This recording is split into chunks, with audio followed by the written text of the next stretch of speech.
Saudara, saya buka dengan namanya Kunci Menang 2025.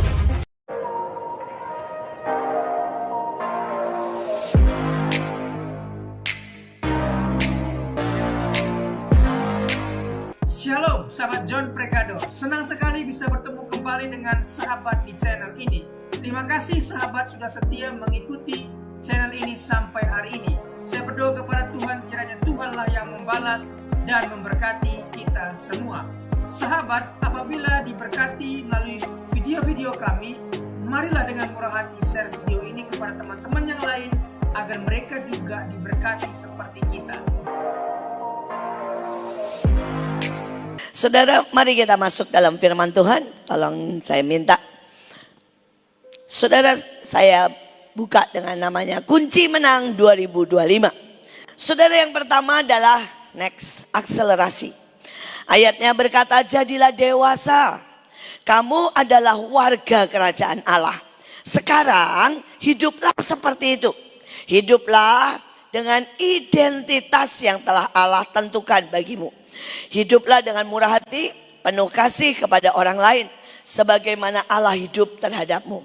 Saudara, tahun ini saudara harus grow up.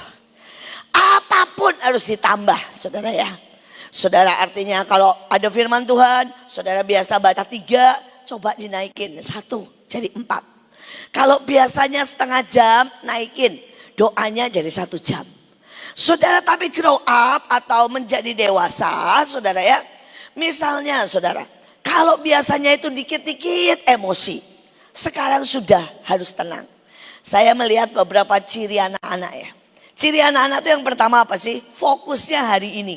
Ya, saudara, pokoknya sekarang. Elion, kalau saudara tahu cucu saya, saudara ya, pokoknya sekarang, lapar sekarang. Gak mikir saudara, 3 tahun lagi, 2 tahun lagi gak mikir. Tapi kalau kita ini grow up, kita harus mulai mikir kekekalan. Dan dalam kekekalan, uang gak ada artinya. Dalam kekekalan, saudara, ego gak ada artinya. Tapi dalam kekekalan, justru kerendahan hati. Saudara, justru saudara ya, tenang, dengerin Tuhan. Saudara, bayangin ini Billy Graham. Billy Graham ya, wah, saudara tahu yang dia sudah keliling dunia, menangin lebih dari 7 juta jiwa, saudara ya. Yang nulis percaya karena KKR-nya Billy Graham.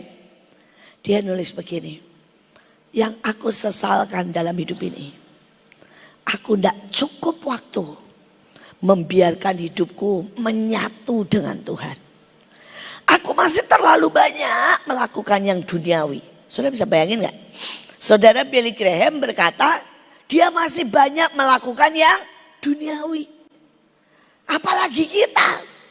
Saudara, Billy Graham itu punya 3 jam setiap hari. Dari dia bertobat sampai saudara dia pulang ke surga di usia 99 tahun. Hampir 100 tahun. Kurang beberapa hari lagi. Saudara, dia bilang, dia punya 3 jam. Dia punya jadwal KKR, dia punya jadwal pelayanan padat. Dia masih berkata, aku ini masih kurang. Masih banyak yang melakukan hal yang duniawi. Saudara, jadi hari ini, ayo sama-sama tahun ini, kita grow up, menjadi dewasa, lebih menyatu dengan Tuhan. Saudara, dan kemudian ayatnya bilang, hiduplah sesuai dengan identitasmu. Nah saudara, tadi saya baca, saya ketawa. Banyak banget panas Tuhan kasih firman ini. Saudara, hidup harus jadi imam, betul. Jadi raja memerintah, betul. Saudara ya, saudara pakai tongkat otoritas, tongkat gembala, betul. Saudara, tapi dipakai enggak. Ya, saudara, ada banyak orang bilang amin, amin, amin. Pulang enggak pernah perang. Saudara, pulang tidak pernah berlaku dengan sesuai dengan identitas. Saudara, setiap kali ngalamin apapun, ya sudah Tuhan, kenapa ya hidup kayak begini? Aduh, pas-pasan terus. Nah, ini tidak hidup sebagai identitas. Saudara tidak deklarasi di rumah. Saudara tidak take over apapun. Saudara ini contoh ya, contoh. Jadi tidak peduli saudara itu tidak bisa ngomong, tidak peduli saudara umur berapa rohaninya. Ini contoh bagaimana cucu saya hidup sebagai dengan identitas. Saya jelasin dulu karena ngomongnya nggak jelas. Saudara hari itu tahun baruan, dekat tahun barulah. Saudara dan McDonald penuh sekali. Dia main di McDonald. Saudara dan kemudian dia main sama teman-temannya semua di Mahanaim, gede-gede, semua tidak ada yang lebih kecil dari dia kecuali Elion. Saudara dan teman-temannya ini baik maksudnya. Saudara dan dia bilang, yuk udahlah kita pulang aja. Kita keluar pindah tempat. Karena McDonaldnya penuh sekali. Dan mereka tidak bisa main. Saudara dan cucu saya sampai kaget gualatnya kayak saya. Dia kumpulkan semuanya. Dan dia bilang, kenapa kita tidak jadi pemenang? Kenapa tidak menang? Ya, mari kita lihat. Ini hidup sebagai identitas. Dan dia take over. Apa maunya lo menang? Tapi kita mau menang udah dijado. Oh ya, ayo menang. Oke. Apa gitu? Oke. Ya. Ya. Ya. Ya. Jos. Ya. Jos. Ya. Jos. Ayo, warna. Abi. Jos. Ulang jaga. Jos. Las. Ayam warna. Gitu. Di ini. Semua baris di situ. Dan dia take over. Saudara ya, playgroundnya saudara. Kalau saudara lihat dia bilang, dia dudukin semua temannya. Bahasanya memang masih begitu. Kenapa nggak menang katanya. Dan dia bilang, apa alasannya? Kenapa kita tidak menang? Dan dia bilang, panggilin satu-satu namanya. Gaby, siapa semua dipanggil saudara. Ayo janji, harus jadi pemenang. Dan kemudian dia bilang, kita ulangi. Berdiri, baris di situ. Kita take over katanya. Saudara, saya juga malu galaknya minta ampun. Ya, tapi saudara lihat, itu hidup sebagai pemenang. Saudara harusnya pemenang. Dan kenapa kita tidak menang? Dia cuma teriak, kenapa kita nggak menang? Apa alasannya? Ya. Saudara saya berdoa, saudara di dalam rohmu teriak yang sama. Kenapa nggak menang? Harus menang. Dan dia panggil semua temannya, janji satu-satu jadi pemenang. Saya berdoa, saudara mulai duduki. Kalau ada area yang saudara belum menang, pelajari. Kenapa tidak menang? Ini salah satu teman saya buka restoran. Saudara dan dia tidak menang karena restorannya hampir tutup. Saudara dan dia nangis dan dia datang. Dan saya bilang, kamu tahu nggak berapa lama Stephen mempelajari satu daerah sampai dia menentukan restoran itu di situ? 1 tahun. Saudara dia pilih tempat di Sunter karena daerah situ semua pabrik. Saudara dia berkata sama saya akan bikin seafood. Karena apa? Di daerah itu, di Sunter, di daerah pabrik tidak ada seafood. Saya akan bikin tempat orang bisa rapat. Saya bikinin TV buat mereka presentasi. Karena tempat itu butuhnya ya adalah rapat. Karena itu kantor. Saudara kemudian dia berkata lagi, kita butuh seafood karena tidak ada seafood, tapi harus seafood yang gampang dimakan. Karena orang kantor males kalau suruh ngopek-ngopek. Tetapi kita buat seafood yang beda. Tidak boleh ada bau amis. Tidak boleh ada bau macam-macam. Supaya mereka pulang ke kantor tidak ada bekasnya. Saudara dan itu dipelajari selama berapa? 1 tahun. Saudara dia bikin lomba chef. Master chef itu loh saudara. Dari mana-mana dia bilang, ayo lomba saya rasain. Siapa yang bisa masak cepat, murah. Saudara ya. Dan variasi. Sekali lagi, ada banyak orang tidak berhasil karena apa? Dia tidak benar-benar memakai tongkatnya. Dia tidak benar-benar belajar. Dia tidak benar-benar grow up. Saudara yang lain misalnya, harga murah. Sekarang semua orang suka murah dan lucu. Saudara dia mahal. Ayo pelajari, kenapa tidak menang? Hiduplah sebagai identitas kita. Dan salah satu identitas kita adalah lebih dari pemenang. Saudara, apapun di tanganmu. Saudara mungkin berkata, saya punya kesaksian, ini keren banget. Saudara, dia seorang yang dulunya properti bangkrut, ditipu orang. Saudara, dan kemudian dalam keadaan bangkrut sampai tidak ada rumah. Dia doa, Tuhan mesti bagaimana. Tiba-tiba Tuhan kasih lihat mimpi dan lihat lemper.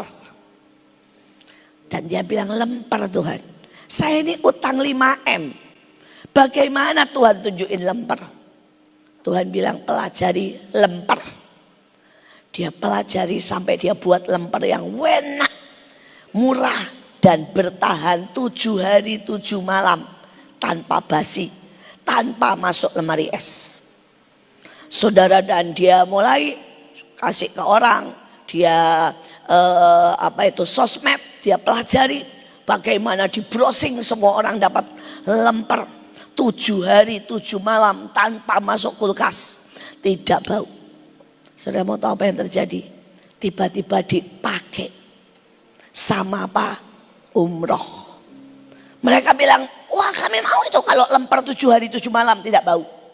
Buat sangu. Kalau makanan tidak enak, kalau apapun lemper menyelamatkan. Ya, rasanya kayak nasi.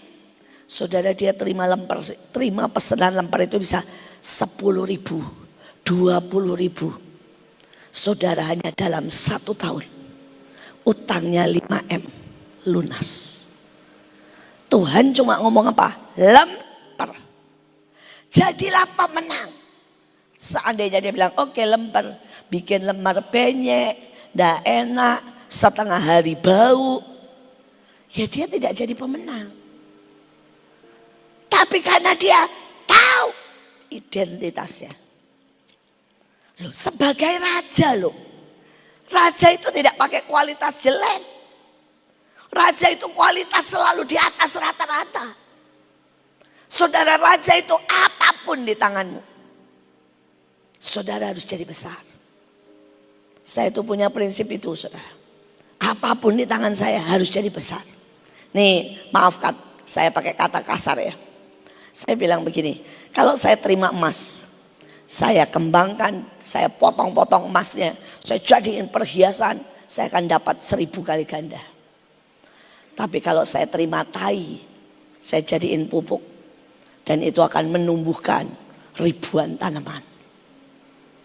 Saudara tidak peduli apa yang saya terima, saya harus kembangkan. Itu hidup sebagai raja. Saudara, ada banyak orang berkata, wow, Ibu Iin punya orang-orang hebat. Saya bilang iya. Tapi saudara kan tidak tahu bahwa rata-rata mereka pelacur, homo, lesbian, preman, pembunuh, saudara narkoba, gereja setan. Tapi orang-orang itu hari-hari ini menjadi orang-orang terdahsyat yang berdiri di atas rata-rata. Saya selalu bilang sama banyak orang, kirimkan ke saya orang-orang yang istilah saya nih ya, kurang 1 strip, kurang 5 strip. Bahkan orang-orang yang sangat banyak kebinatangannya. Udah buas, susah diatur. Karena saya percaya dengan kuasa Roh Tuhan. Nah, kita akan jadi pemenang. Bahkan lebih dari pemenang. Saya berdoa, hiduplah sebagai pemenang. Amin. Hiduplah dengan identitas yang Tuhan beri. Saudara, ayatnya juga berkata, murah hati dan penuh kasih. Saudara, ada banyak orang hari-hari ini nggak nabur. Lah mau nuai apa kalau nggak nabur? Saya berdoa saudara berani nabur. Saya kagum dengan satu orang. Saudara, orang ini datang ke tempat kami, belum pernah tahu Batra, belum pernah tahu saya. Dia ini manajer, saudara, tapi saudara bagus, pokoknya semuanya oke. Tiba-tiba suaminya digondol orang. Saya tahu lah, saudara ngerti ya maksudnya ya. Suaminya pergi, tidak pulang. Saudara, ini biar bagaimana di dalam dirinya ada manajer. Jadi dia nangis-nangis cuma 2 hari. Dia nangis-nangis cuma 2 hari, terus dia bilang gini, malu saya nangis. Saya harus cari khotbah yang galak supaya membangkitkan ya hati saya. Carilah dia khotbah yang lagi teriak-teriak. Ketemulah saya, saudara. Saudara, dia bilang kalau khotbahnya maaf kata seperti Pak Niko yang lembut-lembut tidak masuk. Dia bilang hari itu saya cuma pengen nangis. Hari itu saya rasanya cuma mikirin suami terus. Saya butuh yang galak. Dia bilang begitu. Dan kebetulan ketemulah dia dengan khotbah saya. Dia bilang bagus ini galak ini. Dia bilang dia pasang. Sehingga cerita saudara, dia jatuh cinta. Dia bilang, Bu, saya tuh dengerin khotbah ibu sampai 6 kali. Ya pokoknya segala macam. Karena buat saya marahnya ibu itu keren katanya ya. Saudara, dan kemudian dia datang ke Mahanaim. Begitu dia datang ke Mahanaim, Tuhan bilang gini, kamu tidak bisa datang ke tempat ini tanpa kamu nabur. Saya selalu bilang begini, wah banyak orang sudah bertumbuh di Bahtera, tidak punya pikiran itu. Saudara, dia seorang manajer ya, dia bilang begini, loh saya ke restoran, makin mewah restoran itu, makanannya makin bergizi, saya bayar makin mahal. Saya lihat sebuah perusahaan bagus, sebuah toko bagus, dagangan bagus, saya harus invest. Jadi sama. Saya datang ke Mahanaim, saya berkata ini makanannya steak, saya harus bayar. Dan saya melihat ini keren, saya harus invest buat kerajaan surga. Terus dia nanya Tuhan, saudara, ini grow up, ini menjadi besar, ini mental raja, ini murah hati. Dia nanya gini, Tuhan, saya nabur berapa? Lagi dalam masalah, ditinggal pergi suami, duitnya digondol semua. Tuhan bilang 100 juta. Dia sampai angkat buku. Ya dia angkat di handphonenya, kan bisa ngecek berapa, dia angkat handphonenya ke Tuhan. Dia bilang gini, nih loh Tuhan, lihat saldoku. Saldoku 3 juta. Bagaimana kamu suruh nabur 100 juta. Terus Tuhan bilang begini, tadi kan kamu dengar. Kamu cukup deklarasi. Saudara, ini orang baru pertama kali ke Mahanaim di bulan Desember. Saudara, dia berdiri deklarasi.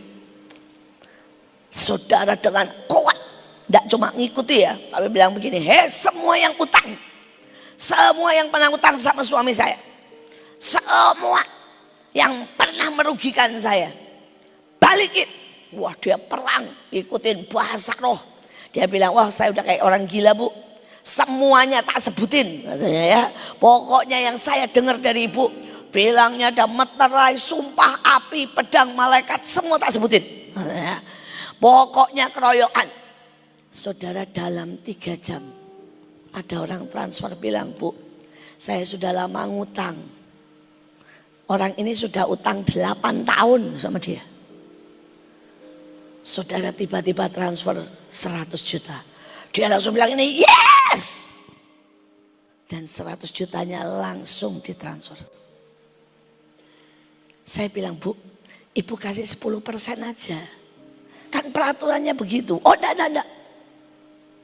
Dia bilang, saya belajar perang. Dan Tuhan jelas bilang invest dalam kerajaan surga. Seberapa saudara berani murah hati. Dia bilang, saya melihat berkat Tuhan Bu. Saya percaya. Saya tidak pernah khawatir. Saya tahu Tuhan setia. Kita teruskan ya. Saudara, menyatu dan seimbang. Ayatnya bilang begini, berjalanlah bersamaku, bekerjalah dengan aku. Perhatikan bagaimana aku melakukannya. Pelajari ritme kasih karunia yang tidak dipaksakan. Aku tidak akan membebankan apapun yang berat yang tidak sesuai denganmu. Cuma masalahnya kita ini sering salah nangkep. Ya, kita pikir, misalnya nih, saudara ini raja wali kecil. Saudara pikir yang sesuai saudara itu angin sepoi-sepoi. Padahal angin sepoi-sepoi membuat saudara masih ketak. Dan ketika saudara dikasih badai, saudara teriak, Tuhan kenapa badai? Dan sembunyi. Padahal begitu dikasih badai, itu membuat kita tidak usah capek. Saudara tinggal mengedangkan sayap. Dan dia bisa naik tinggi, mainan, muter-muter, ketawa-ketawa. Tidak ada musuh. Saya berdoa, percayakah saudara? Bahwa tahun ini Tuhan berikan yang pas buat saudara. Amin. Saudara, Tuhan bayangin suruh Bu Nani ke Sion, itu pas. Tapi Tuhan kasih saya bed kasih. Waktu masuk itu kota terkotor se-Indonesia. Itu kota terjahat se-Indonesia. Apakah itu berat? No. Itu pas buat saya.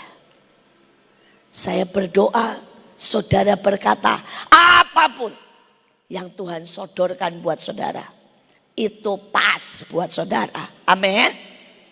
Saudara, dan setelah itu saudara tinggal apa? Dibilang di sini berjalan dan bekerja bersama Tuhan. Loh, saudara, saya masuk bed kasih, Tuhan bilang gini, dolingin, jalan pakai tumen. Tuhan ajarin ini. Dulu pertamanya saya belum bagus kayak sekarang pakai semprotan atau pakai saudara ya dibuat pil dan sebagainya. Saudara, jadi semua saya aduk. Saya masukin es membu, plastik es membu itu loh saudara ya. Saudara, dan jalan itu bawa satu kantong itu saudara, jalan jebret. Jalan lagi jebret saudara gitu ya. Saudara, saya lakukan itu. Makanya kenapa sampai hari ini saya itu kemanapun di tas saya selalu ada tumen. Ya, saya tidak usah jelaskan ya, 7 elemen. Saudara, ada darah Yesus, ada garam, ada tepung di situ. Karena itu perjanjian.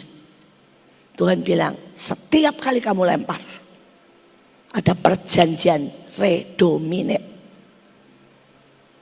Dalam 1 tahun, kota kami berubah. Sampai FPI dilarang oleh pemerintah. Totally berubah. Saya berdoa, saudara berjalan dan bekerja dengan Tuhan. Maka tahun ini saudara akan melihat kemenangan yang ajaib dalam hidupmu. Kita lihat lagi. Dikatakan begini, menyatulah dengan aku. Makanya saya suka lagu yang ku terhubung denganmu. Tapi saya ganti, ku menyatu denganmu. Saudara, pelajari cara-caraku. Karena aku ini lemah lembut dan rendah hati. Dan mudah disenangkan. Saya suka kata-kata ini. Mudah disenangkan. Saudara, banyak orang itu merasa bahwa Tuhan itu susah. Jauh. Tuhan itu mudah disenangkan. Setiap saudara, engkau harus tahu kliknya saudara dengan Tuhan. Ya, tidak usah ikut-ikutan. Misalnya, Bu Nani, saudara selalu setiap pagi ke taman. Saudara, dan setiap kali di situ Tuhan sangat suka. Saudara, saya tidak setiap hari seperti Bu Nani. Tapi Tuhan tahu, saya ini orangnya tidak bisa diam. Jadi kalau saya doa di taman. Saya doa doling. Saya doa saudara sembari deklarasi. Ya enggak apa-apa.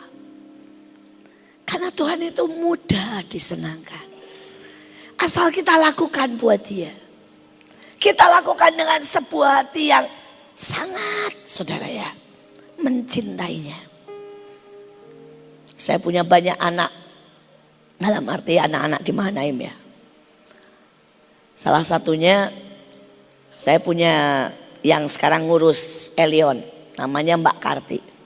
Saudara, Karti itu adalah pembantu saya pada waktu Joshua dan Stephen kecil, saudara. Tapi hari itu, haleluya, puji Tuhan. Saudara, hari itu dia masukin pria ke rumah saya.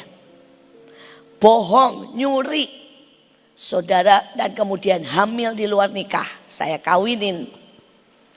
Pergi, lari kemana? Habis dikawinin loh saudara. Lari ke Malaysia. Mau jadi orang kaya, TKW. Saudara pulang dari Malaysia. Saudara, dia dapat mimpi. Dapat mimpi dia diseret iblis masuk neraka. Ketika dia diseret iblis masuk neraka, dia teriak gini, Tuhan Yesus, Tuhan Yesus, saya pernah kerja di rumah Bu Iin. Teriaknya begitu saudara. Saudara enggak tahu, ini kan mimpi ya namanya ya, tapi dia tahu sampai sekarang real. Dia teriaknya gitu, Tuhan Yesus tolong. Saya pernah kerja di tempat Bu Iin, ingat saya Tuhan. Saudara, Tuhan datang. Ya, iblis langsung didiam. Saudara, dia bangun. Langsung dia keluar dari pekerjaan. Dan dia bilang, Bu, saya balik. Hari itu saya sudah punya pembantu, jadi saya bilang kamu masuk rumah singgah. Dan dia jadi saudara ya pengajar rumah singgah. Saudara 2 tahun. Dan kemudian tiba-tiba Kesia hamil Elion, dia dengar jelas.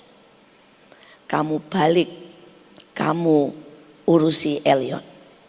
Anak itu persis papahnya, maksudnya persis Joshua tingkahnya.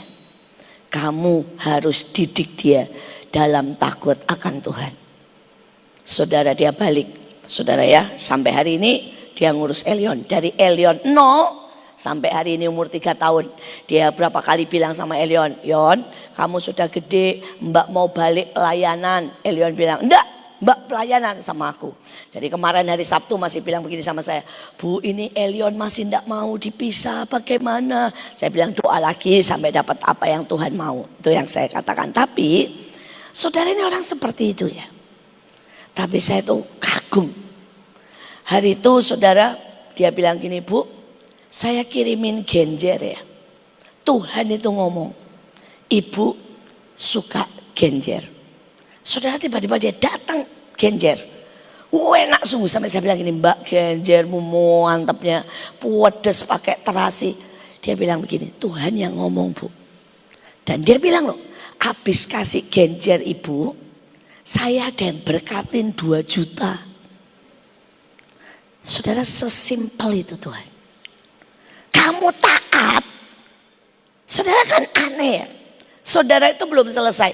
Sampai saya tuh bilang begini, Mbak kamu itu loh ya, disayang Tuhan. Saudara, jadi selesai saya dan saya juga disenangkan. Saudara, tiba-tiba Ibu Ruth, saudara tahu ya, galaknya minta ampun. Tiba-tiba saudara, di depan rumahnya itu ada pot bunga macam-macam. Dia syok. Dia bilang, saya enggak pernah ke kebun. Saya enggak pernah tanam-tanam. Saudara, dan Mbak Kartini bilang gini, Bu, maaf ya, saya dengar Tuhan kasih bunga burut.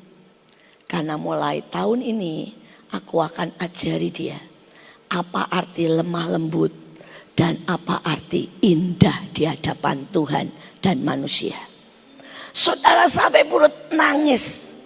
Dia bilang, kok ada sih orang kayak begini, bisa dengar sangat tepat. Dan dia bilang, paginya Tuhan baru ngomong, tahun ini pelajarannya berbeda. Lemah lembut dan menjadi indah. Saudara, dan begitu dia taat, diberkati orang lagi, saudara. Sampai dia bilang gini, Bu, saya ini berkatnya ngalir terus. Ceritanya pembantu ya saudara, tapi dia yang beliin bajunya Joshua, Kesia, anak-anak. Saudara bayangin, satu keluarga dibeliin semua baju. Saudara nanti satu keluarga semua dimasakin. Satu keluarga rumahnya diberesin. Sampai saya ini bilang, Mbak ini enggak kebalik nih ceritanya. Dia bilang, saya diberkatin. Saya sangat diberkati. Saya berdoa, saudara tahu Tuhan itu mudah disenangkan. Asal saudara mau aja nurut. Dia melimpahi saudara dengan semua yang terbaik. Saudara yang terakhir, karena waktu saya lompat ya. Ya cepat aja lah. Keluaran 31, cepat aja. Minyak urapan dan ukupan wangi-wangian untuk tempat kudus. Yang telah kuperintahkan kepadamu untuk membuatnya. Saudara, Tuhan itu suka sekali bau ukup-ukupan. Bau wangi-wangian. Saudara, karena itu kalau di Mahanaim banyak yang jalan pakai ukupan. Saudara, kenapa? Karena Tuhan suka. Tapi yang penting bukan itunya yang jasmani. Dari badan kita ini keluar apa? Bau ucapan syukur. Bau hineni. Bau cinta. Bau pengabdian. Atau bau pemberontakan. Bau kesel. Bau pelit. Bau marah. Terakhir, mesbah tahun ini. Dia bilang begini, ayatnya keren. Lalu Musa mendirikan sebuah mesbah dan menamainya Tuhan panji-panjiku. Loh, aneh kan? Panji itu buat take over. Pada waktu Amerika menyerbu Irak. Saudara, Irak kalah, benderanya diturunkan, langsung benderanya Amerika sama UN. Bam. Itu panji, take over. Tapi Tuhan bilang caranya kalau kita tahun ini mau take over, mesbah. Mesbah.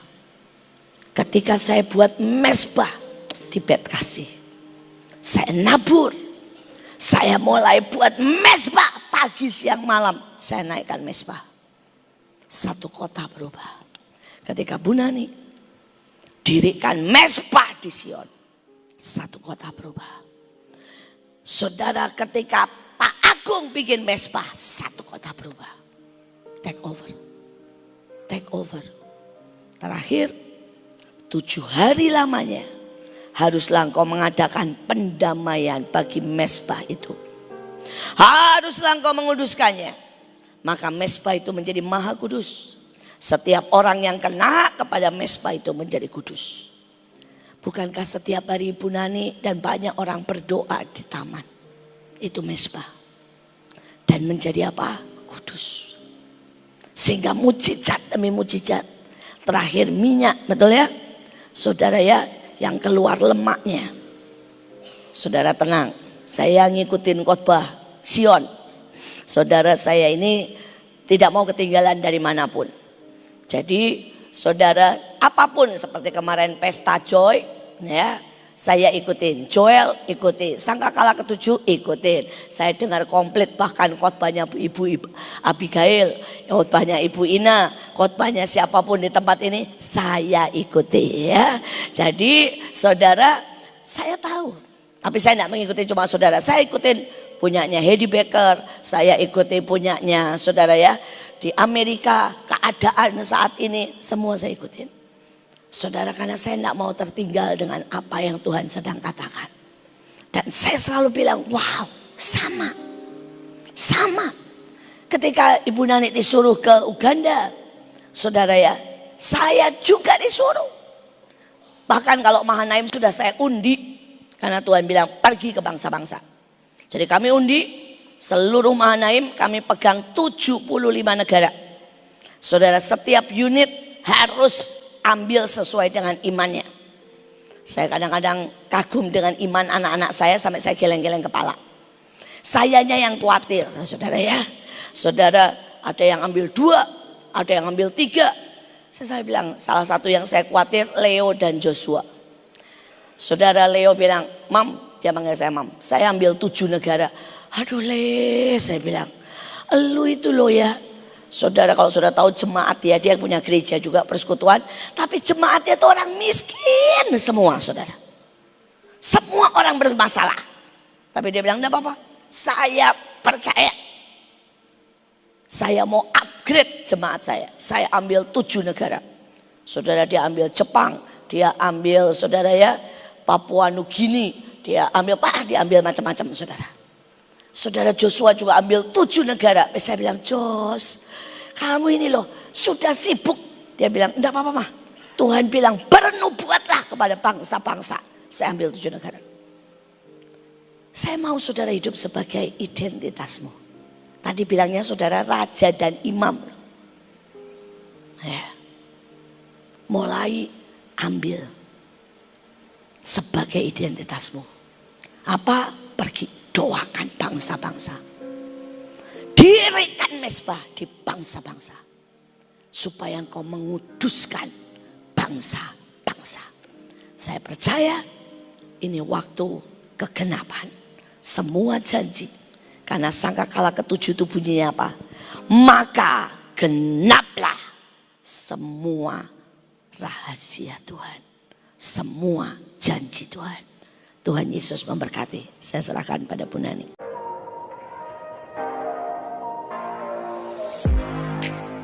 Terima kasih sahabat sudah menyaksikan tayangan kami hari ini.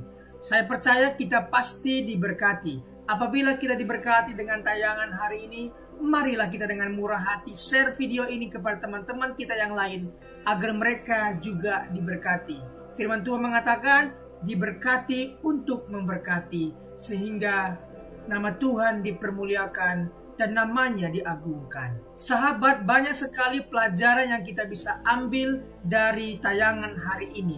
Marilah catat poin-poin yang telah disampaikan, kita simpan dalam hati dan kita aplikasikan dalam kehidupan sehari-hari. Setiap kita pasti akan bertemu di yang namanya masalah. Kita tidak perlu undang masalah, tetapi dia sendiri akan menghampiri kita dengan maksud menguji iman kita, apakah kita tahan uji dan tetap mengandalkan Tuhan atau tidak. Tetapi apabila kita menang atas masalah itu, maka kita juga akan mendapat pujian dari Sang Pencipta. Karena kita tahan uji dan terus mengandalkan Tuhan, tidak hanya dapat pujian, dapat mahkota juga. Mahkota abadi karena kita setia dan tetap kuat dalam Tuhan.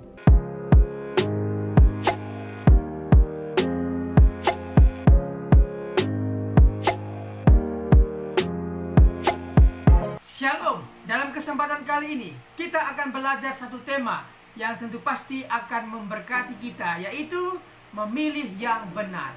Orang percaya pasti memilih yang benar, memilih kegiatan pekerjaan yang benar yang menguntungkan dirinya di masa depan. Apabila hari libur, apakah yang akan kita lakukan? Apakah kita bermain game sepanjang hari dan membuka aplikasi main game sepanjang hari? Apakah itu yang akan kita lakukan? Orang percaya pasti menggunakan waktu yang sangat bijak. Bisa belajar, bisa beristirahat, dan juga bisa membantu orang tua. Jadi sekali lagi, orang percaya pasti menggunakan waktu sebaik-baiknya. Dia belajar, dia juga beristirahat, dan dia juga membantu orang tua, membantu orang-orang di sekitarnya. Sekali lagi, orang percaya pasti memilih yang benar. Ingat, 3B. Yang pertama adalah belajar, bekerja, dan beribadah. Ingat hal ini, ingatlah selalu belajar, ingatlah selalu bekerja, dan beribadah kepada Tuhan kita, Yesus Kristus. Sekali lagi kita akan belajar tentang tema memilih yang benar. Kita belajar dari tokoh satu Perjanjian Lama, satunya Perjanjian Baru. Kita mulai saja belajar dari tokoh Perjanjian Lama, yaitu Nuh. Kita akan belajar dari seorang tokoh yang bernama Nuh. Hal-hal apa yang akan kita pelajari? Mari kita dalami. Kejadian 6 sampai 10. Tetapi kita fokus di Kejadian 6 ayat 5 sampai 8. Mari kita baca firman Tuhan. Ketika dilihat Tuhan bahwa kejahatan manusia besar di bumi dan bahwa segala kecenderungan hatinya selalu membuahkan kejahatan semata-mata, maka menyesallah Tuhan bahwa Ia telah menjadikan manusia di bumi dan hal itu memilukan hatinya. Berfirmanlah Tuhan, aku akan menghapuskan manusia yang telah kuciptakan itu dari muka bumi, baik manusia maupun hewan, dan binatang-binatang melata, dan burung-burung di udara, sebab aku menyesal bahwa aku telah menjadikan mereka. Tetapi Nuh mendapat kasih karunia di mata Tuhan. Mari kita pelan-pelan mempelajari ayat ini. Pertama, ketika dilihat Tuhan dari sorga, Tuhan melihat ke bumi, dan Dia melihat dan mendapati kejahatan manusia besar di bumi, dan bahwa segala kecenderungan hati manusia selalu membuahkan kejahatan semata-mata. Di sini kita tahu bahwa alasan Tuhan marah itu karena ulah manusia. Kita lihat ulah manusia ini mengakibatkan hal apa saja. Pertama, Tuhan menyesal ya karena ulah manusia itu, sehingga lingkungan sekitar, yaitu hewan, binatang-binatang juga mendapat hukuman dari Tuhan. Jadi dari ayat ini kita bisa tahu bahwa Tuhan menyesal karena ulah manusia, dan dampak dari itu hewan-hewan pun mendapat resiko, mendapat konsekuensinya dari perbuatan manusia. Ketika kita membuang sampah sembarangan, apa yang terjadi? Tentunya pencemaran air. Binatang yang hidup di air tercemar, dan hewan-hewan atau binatang yang hidup di air bisa mati karena ulah manusia membuang sampah sembarangan. Jadi marilah kita menjaga lingkungan kita sebaik-baik mungkin. Baca ayat 7 ya. Berfirmanlah Tuhan, aku akan menghapuskan manusia yang telah kuciptakan itu dari muka bumi, baik manusia maupun hewan, dan binatang-binatang melata, dan burung-burung di udara, sebab aku menyesal bahwa aku telah menjadikan mereka. Tuhan menyesal karena manusia, karena itu hewan pun kena dampaknya. Tetapi Nuh mendapat kasih karunia. Mengapa Nuh mendapat kasih karunia? Mari kita dalami. Siapa Nuh? Nuh adalah orang yang benar di mata Tuhan. Ingat, orang benar belum tentu benar di mata Tuhan.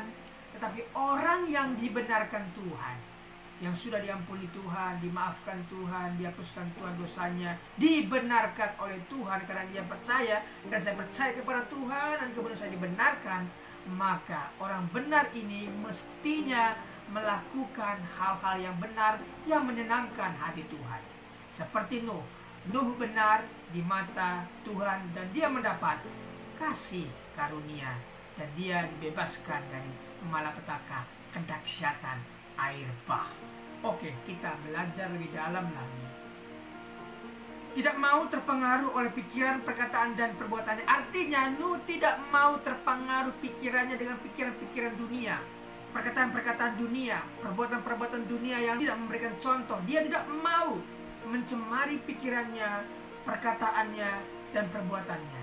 Kita tahu bahwa sebuah kapal tidak akan tenggelam dengan air yang di sekitarnya. Akan tetapi kapal itu akan tenggelam apabila air yang di sekitarnya sudah masuk ke dalam. Artinya kita tidak akan bisa terpengaruh apabila kita tidak mengizinkan perkataan-perkataan orang masuk ke dalam pikiran kita. Jadi pikiran kita ini adalah sebuah aset, sebuah properti yang sangat berharga. Jangan kita mau dikotori, dirusak properti kita oleh perkataan-perkataan orang. Jangan sekali-kali mengizinkan hal itu masuk ke alam pikiran kita. Tetapi mari kita pikirkan yang ada di atas, yang di sorga, yang indah, yang mulia. Itulah yang dilakukan oleh Nuh, sehingga Nuh berkenan di mata Tuhan.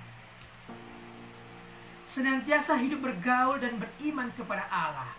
Orang yang sudah dibenarkan oleh Tuhan, maka senantiasa dia bergaul dan beriman kepada Tuhan. Apa yang dia lakukan, yang ada di Alkitab yang benar, perkara-perkara yang baik, itulah yang kita lakukan. Memang dalam Alkitab banyak sekali peristiwa, banyak sekali kejadian dituliskan untuk satu hal, informasi, satu hal lagi, pengajaran. Jangan kita menjadikan informasi itu dari pengajaran, tetapi carilah pengajaran yang menguatkan kita. Oke, yang berikutnya, menjadi berkat dan contoh bagi keluarganya dalam ketaatan, kesalehan, iman, dan perbuatan baiknya. Nuh menjadi berkat dan contoh bagi keluarganya dalam ketaatan, kesalehan, iman, dan perbuatan baiknya. Jadi seorang bapak, seorang kepala rumah tangga harus mengikuti teladan yang diberikan Nuh kepada anak-anaknya, menantunya, bahkan istrinya. Inilah contoh yang memilih dengan benar. Berikutnya kita belajar dari seorang tokoh di Perjanjian Baru, yaitu Paulus. Hal apa yang akan kita pelajari? Kisah Para Rasul 9 ayat 1 sampai 6. Kita akan membaca dalam Kisah Para Rasul 9 ayat 1 sampai 2. Sementara itu, berkobar-kobar hati Saulus untuk mengancam dan membunuh murid-murid Tuhan. Ia menghadap imam besar dan meminta surat kuasa daripadanya untuk dibawa kepada majelis-majelis Yahudi di Damsyik, supaya jika ia menemukan laki-laki atau perempuan yang mengikuti jalan Tuhan, ia menangkap mereka dan membawa mereka ke Yerusalem. Siapa Paulus? Paulus memiliki doktrin yang begitu keras. Ajarannya menyakiti orang lain adalah salah. Tapi Paulus merasa benar. Ketika dia menyakiti orang lain, ketika dia menangkap pengikut Tuhan dan menjebloskan ke penjara, menganiaya, dia merasa benar akan hal itu. Tetapi sekali lagi, ajaran yang menyakiti orang lain adalah salah. Tuhan tidak pernah mengajarkan, bahkan agama-agama di dunia tidak pernah mengajarkan menyakiti orang lain adalah benar. Tidak, tetapi menyakiti orang lain adalah ajaran yang salah. Orang yang bertemu dengan kebenaran, Yesus, pasti melakukan dan memilih yang benar. Kita lihat, Saulus yang begitu bengis, begitu keras, begitu kejam, ketika bertemu dengan Tuhan Yesus, dia menjadi lunak, dia menjadi bertobat, dan dia menjadi orang yang memilih yang benar. Sekali lagi, orang yang telah bertemu dengan Tuhan Yesus pasti berubah. Jadi sahabat, apabila sahabat punya nenek, kakek, bapak, ibu, apapun itu, bawa mereka dalam doamu, doakan mereka. Ketika mereka bertemu dengan Tuhan, maka mereka akan berubah. Jadi sekali lagi, orang sekeras apapun, sebejat apapun, sebengis apapun, ketika dia bertemu dengan Tuhan, pasti lunak dan mengalami perubahan yang luar biasa. Contohnya adalah Paulus ini. Paulus memilih untuk menjadi pelayan Tuhan. Ketika dia bertemu dengan Tuhan, dia dibutakan dan dia di sana bertobat, berpuasa, kemudian dipulihkan, disembuhkan butanya, dan akhirnya dia memilih menjadi pelayan Tuhan. Memang Tuhan telah memilih dia dan menyiapkan dia menjadi penginjil luar biasa. Paulus menjadi penginjil yang luar biasa. Dari 27 kitab Perjanjian Baru, 13 diantaranya Pauluslah yang menulis atas ilham yang Tuhan berikan kepadanya. Jadi sahabat, orang yang telah dipilih Tuhan pasti memilih yang benar. Orang yang dibenarkan Tuhan pasti melakukan hal-hal yang benar, yang tentunya menyenangkan hati Tuhan. Terima kasih sudah mengikuti pengajaran hari ini. Hari ini kita belajar dari seorang tokoh bernama Nuh dan juga Paulus. Terima kasih. Apabila ada komentar, pendapat yang berbeda dengan apa yang saya sampaikan, boleh tinggalkan komentar di bawah video ini. Terima kasih. Tuhan Yesus memberkati. Mari kita berdoa. Bapa, terima kasih buat kebenaran firman Tuhan, kesaksian hidup bersama Tuhan yang telah dibagikan. Sungguh kami diberkati.